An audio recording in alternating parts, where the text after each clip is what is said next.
3 weeks ko lang naman siya na-experience. Yeah. On the 4th day or 5th day, yun na yung first check-up niya with the pedia. May narinig ng murmur. Tapos so pinapunta na kami sa heart specialist. Yun na nga, may butas, there's something wrong with a vein, ganyan. So tawag na ako kay FMR, iyak-iyak na ako, ganon. We did what we had to do. Yeah. Kasi we cannot naman postpone. Kasi ano yun December 2 siya inoperahan.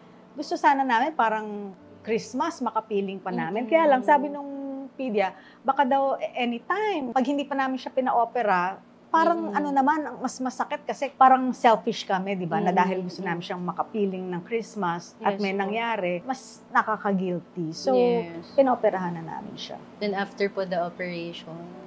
Yun na, after a few hours. Hindi niya po na May angel naman ako. That's a privilege naman that others don't have.